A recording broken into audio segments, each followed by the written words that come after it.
ओम नमो भगवते वासुदेवाय। देखिए, आज का प्रसंग अति महत्वपूर्ण प्रसंग है कि गौमूत्र, गाय का गोबर और गाय ये अति पवित्र और क्यों माने गए हैं। ये अति गुणकारी हैं। इसको विज्ञान ने भी आज मान लिया है। वैज्ञानिक दृष्टि से भी यह सत्य माना गया है। सनातन धर्म संसार का सबसे प्राचीन व पवित्र धर्म है। इस धर्म के बड़े बड़े विद्वान तपस्वी आचार्यों ने बहुत बड़े शोध के बाद गाय को अति पवित्र माना है। उनके इस तथ्य को आधुनिक विज्ञान ने भी आज सत्य पाया, क्योंकि हमारे तपस्वी ऋषि तथा आयुर्वेद के जनक तथा समस्त शरीर के विज्ञान को जानने वाले आयुर्वेद के आचार्यों ने अपने सभी ग्रंथों में गाय को माता का दर्जा इसलिए दिया था क्योंकि गाय का दूध व घी, दही, छाछ आदि खाने से हृदय रोग नहीं हो सकता, लेकिन और यह अति गुणकारी होता है। यह सभी और अन्य पशुओं के दूध से अच्छा होता है, क्योंकि जो गाय के अलावा और जो दूध हैं उनमें बैड कोलेस्ट्रॉल होता है, खराब कोलेस्ट्रॉल होता है। उससे मनुष्य को खाने से हृदय रोग और कई रोग हो सकते हैं, लेकिन गाय के घी दूध खाने में कभी खराब कोलेस्ट्रॉल नहीं होता। गाय का घी दूध, दही, छाछ खाने वाले व्यक्ति कभी बीमार नहीं होते। उनकी आयु भी लंबी होती है। तथा जन्म से ही बच्चे या बड़े बूढ़े सबको यदि गाय का दूध दिया जाए तो वह औषधि की तरह काम करता है। अब गौमूत्र व गाय के गोबर के गुण जानिए।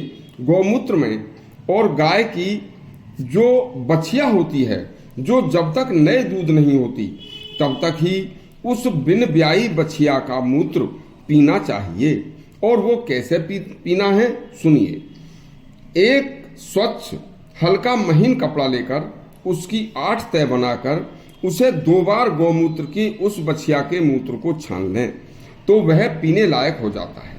अब उसे सुबह निहार मुंह खाली पेट 10 से 15 ml आधा कप गर्म पानी में मिलाकर पी लो। यदि पीने में कोई परेशानी हो तो आप उसमें 1 चम्मच शहद मिलाकर पी लो। अब आसानी से आप उसे पी सकते हैं। इस पवित्र गौमूत्र में पारद तथा गंधक के तात्विक गुण होते हैं, जो बहुत अधिक मात्रा में पाए जाते हैं। इस गौमूत्र का सेवन करने वाले को कभी प्लीहा, तिल्ली रोग नहीं होते।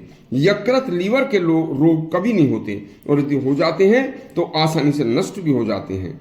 यह पक्के प्रमाण सामने आए हैं। गौमूत्र का सेवन करने वाले को कभी कैंसर रोग नहीं होता।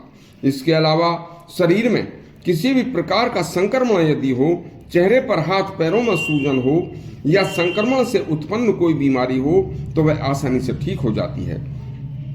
यदि किसी को कैंसर रोग हो जाए तो आयुर्वेद के कुछ महत्वपूर्ण दवाइयों के साथ साथ यदि गौमूत्र का विधि के अनुसार सेवन कराया जाए तो और उचित प्राणायाम, एक्सरसाइज कराई जाए तो कैंसर रोग भी जड़ से खत्म हो जाता है। देखिए, शरीर के विजातीय तत्वों को शरीर से बाहर निकालने का कार्य गौमूत्र बहुत आसानी से करता है और बहुत अच्छा करता है। यह सब वैज्ञानिक दृष्टि से सिद्ध हो चुका है। घर के आंगन में गाय के गोबर का लेपन करने, चौका लगाने से घर में बीमारियों के कीटाणु नष्ट हो जाते हैं। यहाँ तक है कि जहाँ गाय के गोबर का चौका लगा होता है वहाँ परमाणु रेडिएशन भी का भी असर कम हो जाता है। हमारी सब्जी वाली और फलों की जो फसलें हैं उन पर जो कीड़ा लगता है उसे मारने के लिए खतरनाक केमिकल्स, पेस्टिसाइड का जो इस्तेमाल होता है वह खूब धोने के बाद भी हमारे सब्जी फलों के माध्यम से हमारे शरीर में जाकर बीमारी पैदा करता है। यदि उस पेस्टिसाइड की जगह सब्जी व फसलों पर गौमूत्र का छिड़काव किया जाए तो हानिकारक कीटाणु नष्ट होंगे और हमें स्वच्छ, सुंदर और स्वस्थ फल प्राप्त होंगे जो शरीर के लिए लाभदायक होते हैं। लेकिन खास बात सुनिए, गाय देसी टाट वाली देसी गाय होनी चाहिए। जो आज के युग में हाइब्रिड गाय बाहर से आई हैं उनका मूत्र कभी भूल कर भी मत पीना। आगे भी ऐसे अच्छे अच्छे कल्याणकारी प्रसंग सुनने के लिए हमारा चैनल सब्सक्राइब करें और घंटी दबाएं। धन्यवाद।